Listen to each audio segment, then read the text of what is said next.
இச்செய்தியை வழங்குபவர் Aalayam associates private limited property developers. Aalayam associates private limited, number 52, third floor, 3B, Ram Darbar, sterling road, Nungambakkam, Chennai 6,34,000. போற்றுதலுக்கும் வணக்கத்திற்கும் உரிய பெருமக்களே, உங்கள் அனைவருக்கும் என் அன்பும் வணக்கமும்.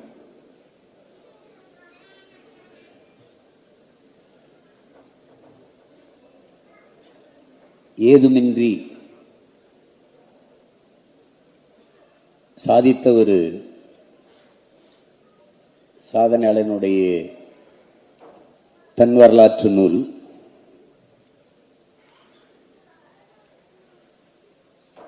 இங்கே தன்னுடைய வாழ்க்கை குறிப்பை பதிவு செய்கிற போது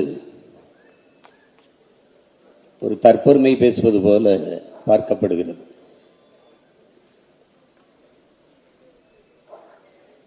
நாம் வரலாற்றில் நிராகரிக்கப்பட்ட, புறக்கணிக்கப்பட்ட இனத்தின் மக்கள். நமக்கென்று வரலாறு கிடையாது, இலக்கிய சான்றுகள் தான். பாண்டிய நெடுஞ்செழியன் மதுரை ஆண்டான் என்று சிலப்பதிகாரம் சொல்லித்தான் நமக்கு திரும்பி ஒழிய வரலாற்று சான்று எதுவும் கிடையாது.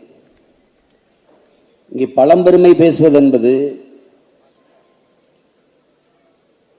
அது படிப்பினை. பழம்பெருமை பேசுவது பீற்றிக்கொள்ள அல்ல, நம்மை நாமே ஒரு முறை தேற்றிக்கொள்ள. வரலாறு தான் வழிநடுகிலும் ஒவ்வொரு தேசியனத்தையும் வழிநடத்துகிறது. அதனால்தான் வரலாற்றை மறந்துவிட்ட இனம் சுடுகாட்டில் இறந்து கிடக்கிற பிணம் என்று கோசிமின் சொல்லுகிறார்.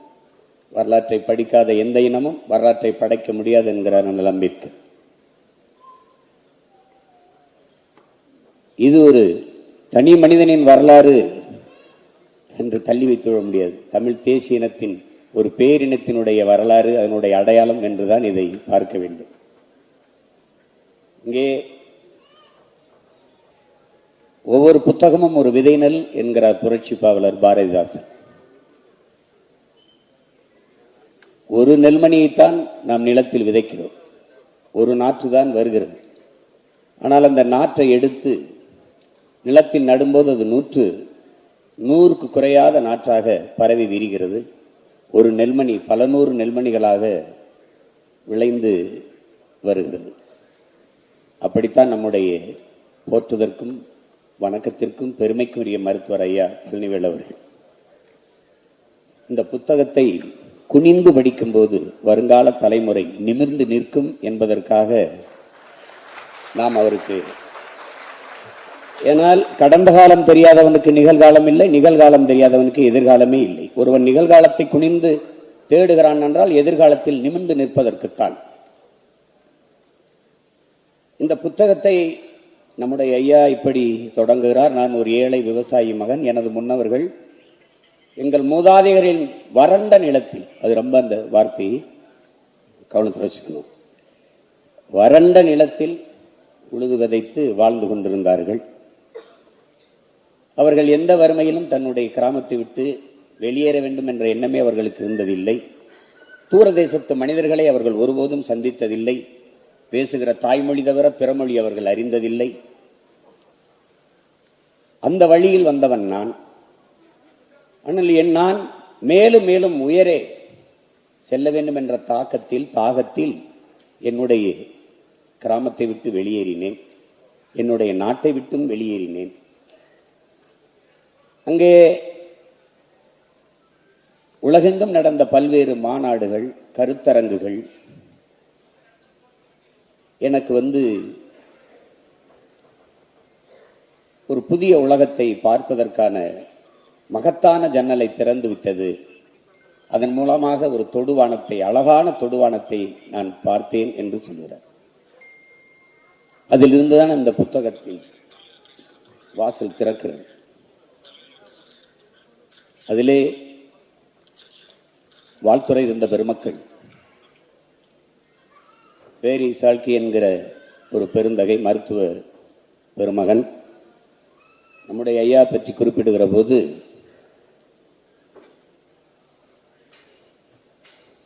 இந்த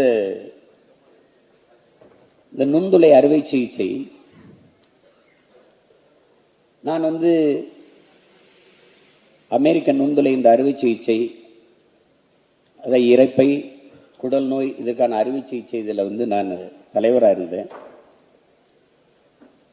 அப்போது துணைத் தலைவராக இருந்தேன். ஆனால் அப்போது யாரெல்லாம் இந்த அறுவை சிகிச்சையில் சிறப்புற செய்கிறார்களோ அந்த காணொளிகளை பார்த்து அதை மதிப்பீடு செய்வது என்னுடைய பணி.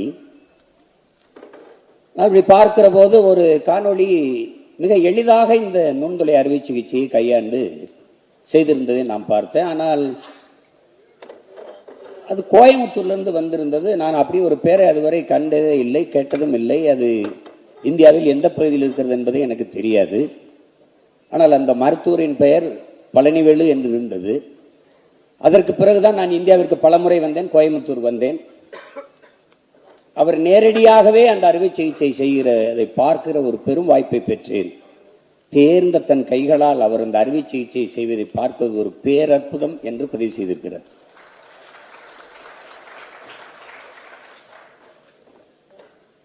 அதற்கு பிறகு VN ஸ்ரீகண்டே என்கிற அவர் ஒரு மருத்துவ மேதை, ஒரு ஓட்டப்பந்தய வீரன். அவன் முதல்ல நல்ல நடைப்பயிற்சி செய்யணும், உடலை தகுதிப்படுத்திக்கணும். பிறகு 100 மீட்டர் ஓடும்போது ஒரு புலிப்பாய்ச்சல் போல ஓடணும். பிறகு தொடர் ஓட்டம், மாரத்தான் ஓட்டம், நீண்ட தூர ஓட்டம் ஓடும்போது அதற்கு தன் திறனை, தன் ஆற்றலை முழுமையாக செலவத்தி விடாமல் தேக்கி வைத்து ஓடணும். அது ஒரு அறுவை சிகிச்சை நிபுணருக்கு தேவையான அத்தனையும் மருத்துவர் பழனிவேல் அவர்களிடத்திலே இருந்தது என்கிறார். 1982 கர்நாடகா நடந்த கருத்தரங்கில் இந்த நுண்துளை அறுவை சிகிச்சை, லேப்ரோஸ்கோபி, இதை பற்றி அறுவை சிகிச்சையை ஒருத்தர் பேசினாரு. இது ரொம்ப ஆபத்தான நவீன முறை, இதை தேவையில்லாம பரப்புரை செய்து கொண்டிருக்கிறாருங்கிற கடும் கண்டனம் அங்கே எழுந்தது. ஆனால் இது நிகழ்ந்து சரியாக 10 ஆண்டுகளில் அறுவை சிகிச்சை உலகத்தையே பெரும் தாக்கத்தை தன்வயப்படுத்திக் கொண்டிருந்தது. இந்த லேப்ரோஸ்கோபி, இந்த நுண்துளை அறுவை சிகிச்சை முறை தன்வயப்படுத்திடுச்சு உலகத்தை. அப்போது அவர் அதே தான் சொல்றாரு. நான் பல அறுவை சிகிச்சை இதுகளை பார்க்கும்போது எனக்கு தெரியாதப்போ ஒரு துடிப்பு மிக்க ஒரு இளைஞன் இந்த அறுவை சிகிச்சை முறையில் தென்னிந்தியாவிலிருந்து கோயம்புத்தூர்லிருந்து ஒரு அசாத்திய சாதனையை படைத்து உலகத்தையே தன் பக்கம் திருப்புகிற அளவுக்கு ஒரு தாக்கத்தை ஏற்படுத்துவான் என்று நான் அப்போது கனவிலும் நினைக்கலைங்கிறார். அது நம்முடைய ஐயா மருத்துவர் பழனிவேல் அவர்கள் தான். நம்முடைய தமிழ் அறிவியலின் அடையாளங்களாக இருக்கிற ஐயா அப்துல் கலாம், ஐயா மயில்சாமி அண்ணாதுரை போன்றவர்கள். ஐயா மயில்சாமி அண்ணாதுரை சந்திராயன் திட்டக்குழுவினுடைய இயக்குனர், திட்டத்தினுடைய இயக்குனர். அவர் சொல்றாங்க, அவருடைய இந்த நூல் என்பது வருங்கால தலைமுறை வாசித்து நேசித்து ஒரு வழித்தடமாக, ஒரு வாழ்க்கையின் உதாரணமாக வைத்துக் கொள்ளக்கூடிய ஒன்று. நாள்தோறும் கற்பது, புதிதாக கண்டுபிடிக்க வேண்டும் என்கிற பேரார்வம், நம்முடைய பண்பாட்டின் வேரை மறக்காமல் இருப்பது, மக்களின் சேவை குறித்தே அனுதினமும் சிந்திப்பது, இதெல்லாம் பழனிவேலின் பெருமைமிக்க அடையாளங்கள் என்று சொல்கிறார்.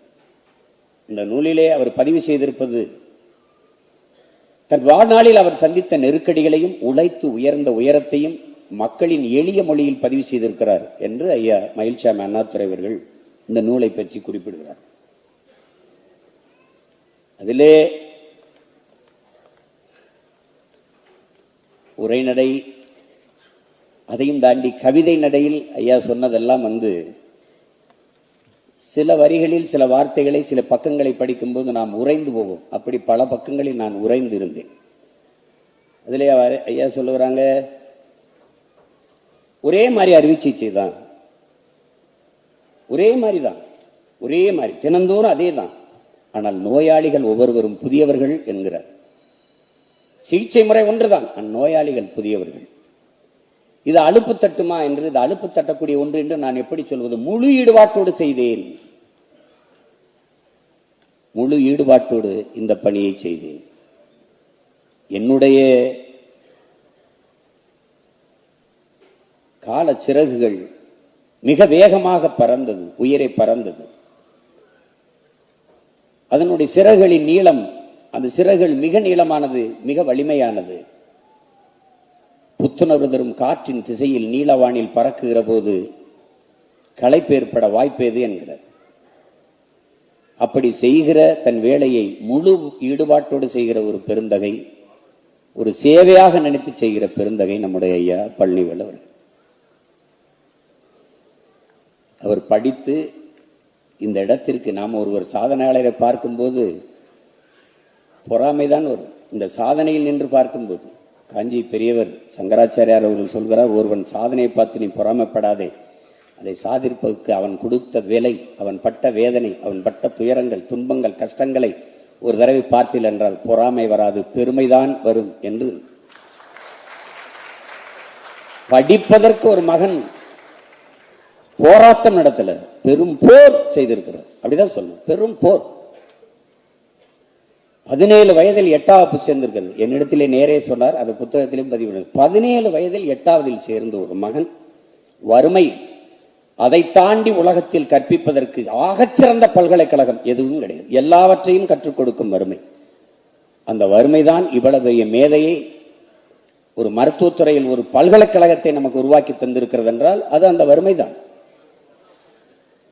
எவ்வளவு தூரம் உயரே வந்தாலும் தான் பிறந்து வளர்ந்த அந்த குடிசை வீட்டை இன்று வரை பராமரிக்கிற ஒரு மகத்தான மனிதன் நம் மண்ணில் உண்டென்றால் அது நம்முடைய ஐயா பழனிவேல் அவர்கள். நீங்க மரம் உயர்ந்திருக்கும், பூக்கள் பூத்திருக்கும், காணிகள் காய்கள், இதைத்தான் நாம் பார்ப்போம்.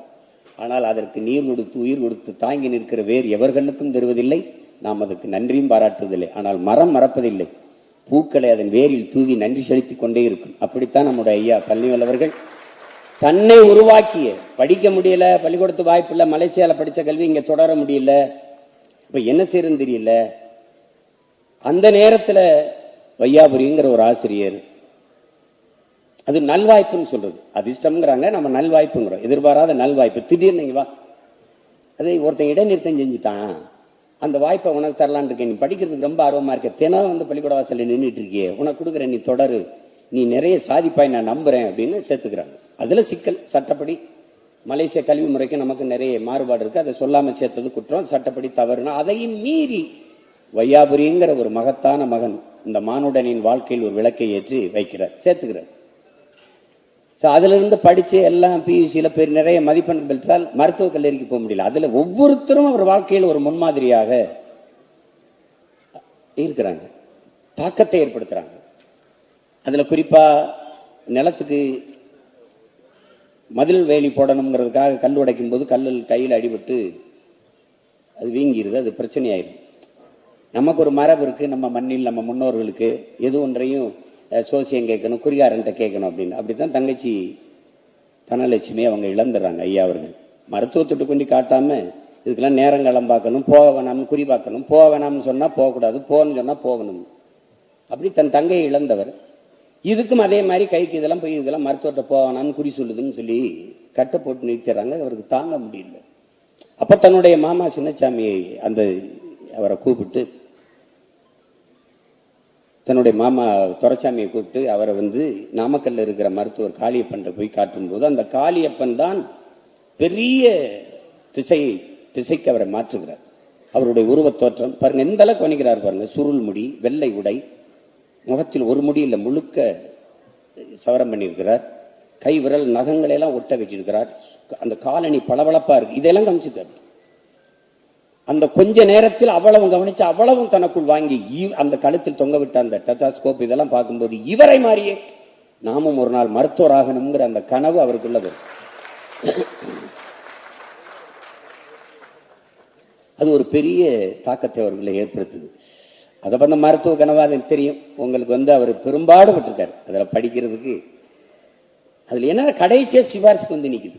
மருத்துவக் கல்லூரியில் மதிப்பெண்ணை வச்சு தனக்கு கிடைச்சிருக்கும் நினைச்சா சிபாரிசு அதுலதான் சேர்ந்து கொண்டிருக்கிறார்கள். தனக்கு சிபாரிசு பண்ண யாரும் இல்லை, ஏன்னா ஏழை, தனக்கு எந்த பின்பலம் இல்லை, அரசியல் பின்பலம் இல்லை, பொருளாதார வலிமையும் இல்லை, ஒன்றும் இல்லை. அப்ப என்ன செய்யலாம்னா தன்னுடைய மாமா துரைசாமி மறுபடி போய் தேர்றாரு. அவரை போய் பார்க்கும்போது அவர் ஐயா சிலம்பொலி செல்லப்பன் அவர்களை சொல்றார், தமிழ் பேரறிஞர், அவர் உங்களுக்கு தெரியும். அது அவரு சொல்றாரு, நீ போய் மாரப்பக்க போய் பாரு, அவர் விடுதலை போராட்ட அவரை போய் பார்த்தா அவர் சொல்றாரு, நான் வயசாகி போச்சு, என்னை யார் மதிப்பா, நான் யாரை போய் பார்க்கறதுன்னு அவர் சொல்றாரு. இருந்தாலும் அவர் சரி வா பாப்பம் என்று கூட்டிகிட்டு போய் சந்திக்கிறாங்க. அவரு சந்திக்கும் போது அவர் விடுதலை போராட்டங்கிறதுனால அன்றைய சுகாதாரத்துறை அமைச்சராக இருக்கிற நம்ம ஐயா பேராசிரியர் அன்பழகன் அவர்களை போய் சந்திக்கிறாங்க. அவரு நீ இந்த NCC NSS இதுல எல்லாம் சான்றிதழ் வச்சிருக்கியான்னு கேட்கிறார். அப்ப அந்த ஐயா மாரப்ப இவர் தான் சொல்றாரு, இல்ல அவன் வந்து இல்ல வேளங்காட்டு ராமசாமி அவர் தான் கூட்டிட்டு போறாரு, அவர் தான் தியாகி. அவர் கூட்டிட்டு போய் என்ன சொல்றாரு, இல்ல அவன் சிற்றூர்ல இருந்து படிச்சவன், அதனால படிப்பை தவிர வேற எதுலையும் கவனம் செலுத்த முடியல, அதனால இந்த மாதிரி கூடுதல் தகுதி சான்றிதழ் அவன்கிட்ட இல்லைன்றாரு. சரி நான் பாக்குறேன்ட்டு எப்படியோ ஒரு வழியாக அவருக்கு வந்து சென்னை ஸ்டான்லி மருத்துவக் கல்லூரியில படிக்க வாய்ப்பு கிடைச்சிருது. ஆனால் அப்பவும் அதுல எந்த மகிழ்ச்சியும் அவருக்கு இல்லை. ஏன்னா நான் படிச்சு பெற்ற மதிப்பெண்ணுக்கு கிடைக்காத இந்த வாய்ப்பு ஒரு மனிதன் முன்மொழிந்ததற்காக சிபாரிசுக்காக கிடைக்குதாங்கிற சினமும் ஆத்திரம் தான் இருக்குது ஒழிய மகிழ்ச்சி இல்லை. படிச்சு மருத்துவராகி அங்க ஒரு இது வருது. இப்ப இருக்கிற இந்த இரைப்பை குடல் நோய் இதற்கான அறுவை சிகிச்சை இன்னைக்கு லேப்ரோஸ்கோபி இந்த நுண்துளை அறுவை சிகிச்சையில் உலக புகழ்பெற்ற மருத்துவராக நம்ம ஐயா இருக்கிறாருன்னா அதுக்கு ஒரு இடம் இருக்கு. அங்க ஒருத்தர் வர்றாரு, மருத்துவர் ரங்கபாஷ்யம்ங்கிறது. அவர் தான் அதுல மிகச்சிறந்த நிபுணரா இருக்கிறார், மேதையா இருக்கிறார். அவர்கிட்ட இருந்து அழைப்பு வருது. இந்த மோகனவேலுங்கிற ஒருத்தர் கூப்பிட்டு இங்க வா, அவரை சந்திக்க வைக்கும்போது அவர் சொல்றாரு, நீ வந்து பழனிவேலு இப்ப இதுக்கான இந்த இது எனக்கிட்ட தான் வந்திருக்கு, அதனால நீ இது உனக்கு ஆர்வம் இருக்குது, இல்லை நீ சேர்ந்து படிச்சா நல்லா இருக்குன்னா நான் எப்ப சேரணும்னு சேர்ந்துடுறாரு. ஆனால் படித்த படிப்புக்கு வேலை செய்து கொண்டிருக்கிற போது இப்ப திடீர்னு மேற்படிப்புனா அதுக்கு உரிய ஊதியம் கிடைக்காது. 325 ரூபா தான், அதை வச்சு குடும்பத்தை நடத்தணும். திருமணம் ஆயிடுச்சு. மாமனார் தனியா ஒரு சிறு மருத்துவமனை கட்டித்தரேன், கிளினிக், அதுல இருந்து நீ பார்க்கணும் போது அது ஆர்வம் தான். ஆனாலும் அவன் சொல்றாரு, நீங்க இப்ப உங்களுக்கு என்ன முடிவு பண்ணிட்டீங்க, நீங்க படிக்கிறதுன்னா இதானால நான் படிக்க போறேன்னு. சரி நீங்க சரியானதான் செய்வீங்க போங்கன்னு. அந்த மாதிரி மாமனார் கிடைக்கிறது ரொம்ப அபூர்வம். நமக்கெல்லாம் அப்படி கிடைக்குமான்னு தெரியல. அதுக்கப்புறம் ஒரு இதுல மேதையாகி வர்றார் ஐயா. சாதனை என்று நான் பார்க்கிறது, வாழ முடியாத தாய் நாட்டை விட்டு வெளியேறி மலாய்க்கு, அன்றைய மலாய் இன்றைய மலேசியா, நம் மக்கள் எல்லாம் அங்கே இருக்கிற ரப்பர் தோட்டத்தை உருவாக்கியவர்கள், கடும் உழைப்பை கொட்டி அந்த ரப்பர் தோட்டத்தில் கூலி தொழிலாளியாக போய் நம் மண்ணின் மக்கள் உழைக்கிறார்கள். அந்த கூலி தொழிலாக சின்னஞ்சிறுவனாக அந்த நிலத்திலே இறங்கிய ஒரு மகன், அந்த ஆங்கிலேயரிடத்திலே வெள்ளையருடைய ஆளுகையின் கீழே அடிமை கூலியாக வேலை பார்த்த ஒரு மகன், பிறகு அதே நாட்டில் புகழ்பெற்ற பெல்லாசி விருதை வாங்கி அதே மண்ணிலே வெள்ளைக்காரர்கள் கையிலே அவன் நாட்டிலேயே மருத்துவத்துறையில் சாதிச்சு பெல்லாசிப்புங்கிற விருதை வாங்குகிற அளவுக்கு உயர்ந்திருக்கிறான் என்றால் இதைவிட சாதனை என்ன இருக்க முடியும் என்பதை அறிவார்ந்த தமிழ் சமூக மக்கள் சிந்திச்சுப்பார். அதை வாங்கும் போது அவருக்கு ஒரு நினைவு வருது, இந்த விருதுக்கான விதை எங்க இருக்குன்னா வையாபுரிங்கிற அந்த மாதிரி ஆசிரியர்கிட்ட தான் இருக்குதுன்னு அந்த ஆசிரியரை தேடி வந்து அவருடைய அன்பையும் மதிப்பையும் பரிமாறிக்கொள்கிறதெல்லாம் வந்து அதை படிக்கும்போது நெகிழாமல் நீங்க கடக்க முடியாது. ஒவ்வொரு மனிதனுக்குமான ஒரு முன்னுதாரணம். அதுல அந்த கூலியாக மலேசியாவில் வேலை செய்யும் போது ஒரு 4ஆம் வகுப்பு படிக்கிற சிறுவன், அப்ப எல்லாரும் வாரம் ஒரு முறை கூலி வாங்க போகணும். அங்க தோட்டத்தை நிர்வகிக்கிறவன் துறை என்று அழைக்கப்படுகிறான். அவனுக்கு கூலி கணக்கு பிள்ளை வேலை செய்கிறவர்கள் எல்லாம் கிராணி என்று அழைக்கப்படுகிறார்கள். அந்த கணக்கு பிள்ளைக்கு மூத்த கூலிகள், நம்முடைய கூலிகள், நம்முடைய ஆட்கள், அவர்களுக்கு வேலை செய்வது வந்து கங்காணி என்று அழைக்கப்படுகிறார்கள். தன் தாய்க்கு உடல்நிலை சரியில்லாமல் போய் விடுகிறது காளியம்மாளுக்கு. நீ போய் எல்லோரோடும் போய் அந்த கூலியை வாங்கிட்டு வா என்று வாங்குற போது அந்த துறை காசை என்னை கொடுத்து கொண்டிருக்கிறார். இவர் காலை விரித்து வைத்து பிறங்கை இடுப்பில் 2 கையும் வைத்துக் கொண்டு முறைத்து அவனை பார்த்து கொண்டே நிற்கிறார். ஒரு சிறுவன் திமிராக இப்படி நிற்கிறானே என்று அவர் பார்க்கிறார். அந்த வெள்ளக்காரத்துறை காலை எடுறா, கை எடுறாரு. அவர் எடுக்கல, அப்படியே பார்த்தபடியே இருக்கிறாரு. அந்த நேரத்தில் ஒரு மின்னல் போல ஒரு சின்ன பின்னிகழ்வு, பிளாஷ்பேக்கு ஐயா பழனிவேல் அவர்கள் பார்வையில். அவங்க குடியிருக்கிற பக்கத்துல தான் அவருடைய குடியிருப்பு இருக்குது, அந்த துறையோடது. அவ அப்பப்ப இந்த தீபாவளி கோயில் திருவிழாக்கெல்லாம் வந்து சில்லறை காசுகளை அள்ளி வீசுவது அவனுடைய வழக்கம், அவனுடைய பொழுதுபோக்கு. அந்த சிறுவர்கள் எல்லாம் பாய்ந்து ஒருவர் ஈர்த்து கொண்டு புழுதியிலை பிறண்டு எடுக்கிறது வழக்கம். அந்த இடத்துல ஒரு சிறுவன் யோசிக்கிறான், அப்படி பாக்குறான், இவன் எதுக்கு இந்த காசை வீசி எறியணும், அதையே இந்த குழந்தையெல்லாம் புழுதியில பிறண்டு எடுக்கணும், அடிச்சு பிடிச்சிட்டு எடுக்கணும், ஏன் அவன் மரியாதையா கண்ணியமா கையில கொடுக்கலாமே, இவன் அதை செய்யல அப்படிங்கிற கேள்வி எழுது. அந்த கேள்வி, அந்த கோபம் அப்படியே அந்த வெள்ளக்காரத்துறைக்கு, நீ என்ன பெரிய இவனடா, இது ஒன்றும் கோயில் திருவிழாமில்ல, நீ காசு ஒன்றும் விட்டேறியில்லை. இது எங்க அம்மாவுடைய உழைப்புக்கான கூலி. அதை கேட்கறதுனால அவங்க கை கட்டி கூணி குறுகி நிற்கணும். இப்படிதான்டா நிற்பேன்னு இடுப்புல இருந்து கை எடுக்கல. இந்த திமிர், இந்த நிமிர்வு, இது எங்கிருந்து வருது?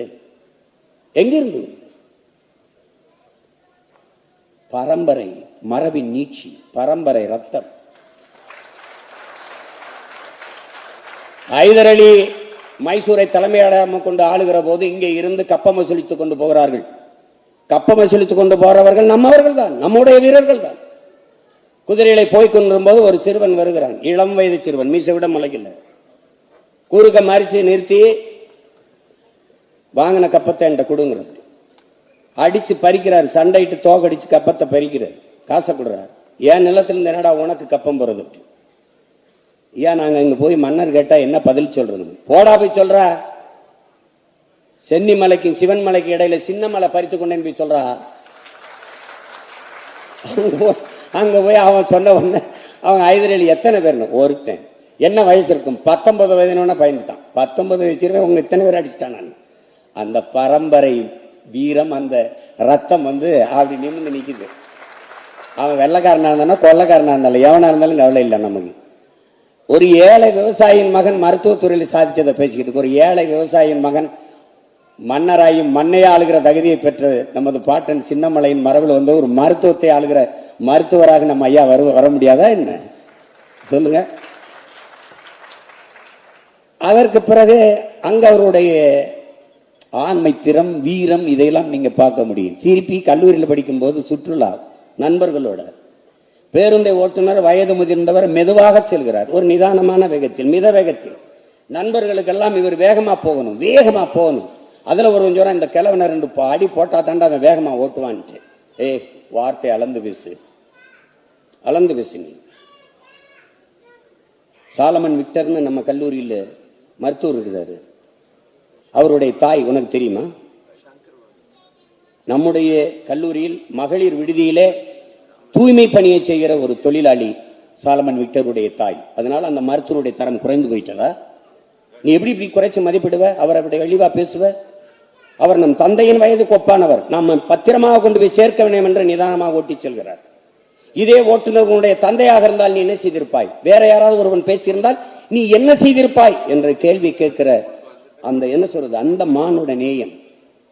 இதிலே திரைப்படத்தில் பேசுனதுல அவன் கதாநாயகன், அவன் நிழல் கதாநாயகன். நம்முடைய ஐயா நிஜ கதாநாயகன் என்பதை அந்த இளம் வயதிலிருந்து நீங்க பார்க்க முடியும். எந்த வழித்தடத்திலையும் அவர் தடம் மாறவே கிடையாது. அப்ப இன்னொரு விருது ரோமன்ல சேஜஸ்ங்கிற அந்த அமைப்பினுடைய தலைவர், அவர் ஜான் ஹண்டர், அவர் துணைத் தலைவர். கட்டுரைகளை அனுப்பணும், மருத்துவ குறிப்பு கட்டுரைகளை, அதுல விருதுக்கான கட்டுரைகளை தேர்வு செய்வார்கள். அதிலே அவரை சந்திக்கிற நம்முடைய மருத்துவர்கள் எல்லாமே சொல்றார்கள், பழனி நீ எப்படியாவது சிறப்பா செஞ்சு இந்த விருதை பெற்று ஒட்டுமொத்த நம்ம நாட்டுக்கு இந்த பெருமையை சேர்த்துரு அப்படின்ட்டு. அதுக்காக தனி கவனம் செலுத்தி இந்த கட்டுரையை ஐயா தாக்கல் செஞ்சிடறாங்க. அது பல கட்டுரைகள் குவியுது, அதுல ஒன்றை தேர்வு செய்கிறார்கள். அப்ப ஜான் ஹண்டர் எடுத்து அறிவிக்கிறார், விருதுக்கான கட்டுரையை நாங்கள் தேர்வு செய்து விட்டோம். அப்ப எல்லாரும் ஆவலா எதிர்பார்த்திருக்கும் போது அரங்கு முழுமைக்கும் இதே மாதிரி அமைதியா அப்ப கொஞ்ச நேரம் கழிச்சு சொல்கிறார், அந்த கட்டுரை இந்தியாவிலிருந்து வந்திருக்கிற பழனிவேல் அவர்களுடைய கட்டுரையை நாங்கள் விருதுக்காக தேர்வு செய்திருக்கிறோம் என்று. ஐயா அவர்கள் கையை பார்க்கிறார், கைதட்டுகிறார்கள், தன் கையை பார்க்கிறார். இந்த கைதான் இரவுகள் பாராமல் நிலத்திலே உழைத்த கை. இந்த கைதான் தொலை தூரத்தில் இருக்கிற சந்தைக்கு கூடை தூக்கி சென்ற கை.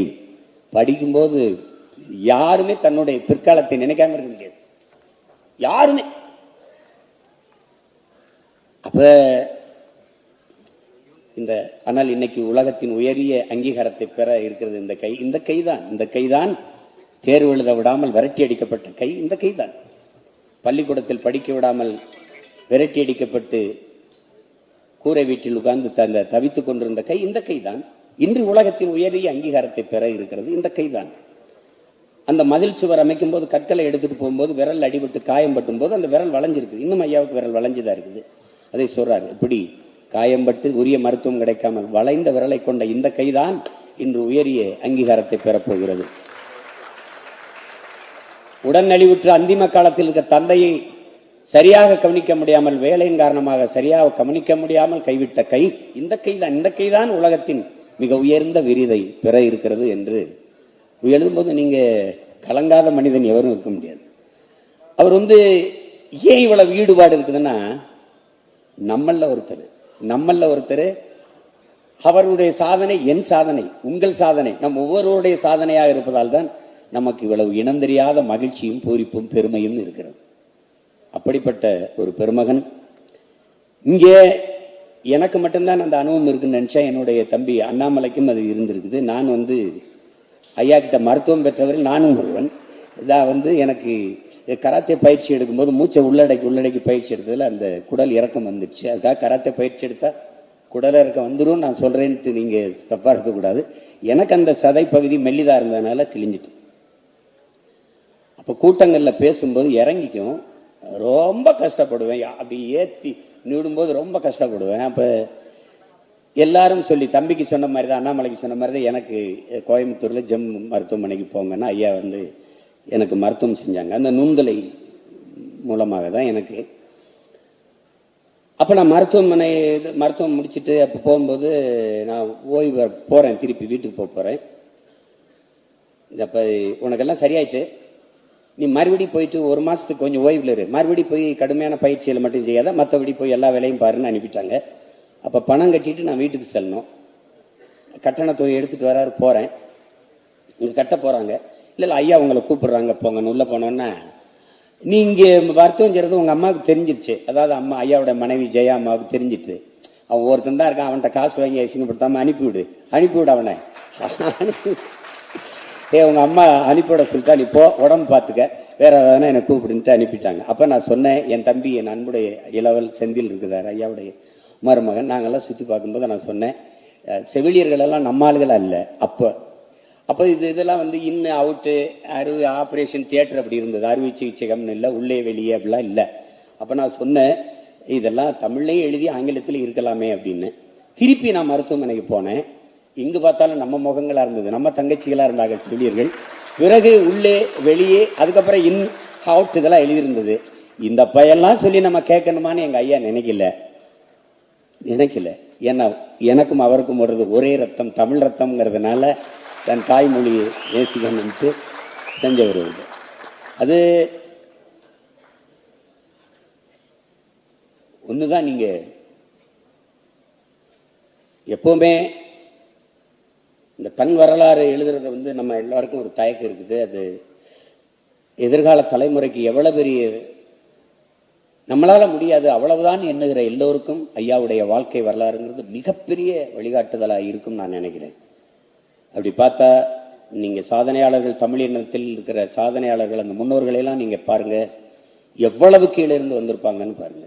திரைத்துறையிலே எடுத்துக்கிட்டாலும் சரி, அறிவியல் துறையில் எடுத்துக்கிட்டாலும் சரி, எந்த துறை, அரசியல் துறையில் எடுத்துக்கொண்டாலும் சரி, ஒவ்வொரு துறையிலும் எளிதாக வென்றவர்கள் என்பது இங்கே கிடையாது. அதனால அலையில்லாத கடலால் நல்ல மாலுமியை உருவாக்க முடியாது, தடையில்லாத படைக்கு இங்கே ஒரு வேலையும் இல்லை. அப்படி நிறைய துன்ப துயரங்களை தாங்கி வென்று வந்த ஒரு மகத்தான மாமனிதனினுடைய நூலை நாம் கையில் வைத்திருக்கிறோம். சுவாசிப்பது போல வாசிப்பது இருக்க வேண்டும் என்கிறார்கள். தொட்டு பார்த்தால் அது காகிதம், தொடர்ந்து படித்தால் ஆயுதம். ஐயாவுடைய புத்தகத்தை தொடர்ந்து படிக்கணும். அதனாலதான் கட்ஸ் அப்படிங்கிற பேரை அவர் வச்சிருக்காங்க. இன்னைக்கு ஆக பெரும் சாதனையாளர்கள் இந்த நூலை வெளியிடுகிறார்கள். வருங்கால தலைமுறைக்கு மிகச்சிறந்த வழிகாட்டியாக இந்த நூல் விளங்கும் என்பதில் துளியும் ஐயமில்லை. பெரும் மதிப்பிற்கும் போற்றுதற்கும் உரிய நம்முடைய ஐயா மருத்துவர் பழனிவேல் அவர்களுக்கு என்னுடைய அன்பும் வாழ்த்துக்களும். தொடரட்டும் உங்கள் பணி, சிறக்கட்டும் தமிழகம் இனி. நன்றி, வணக்கம்.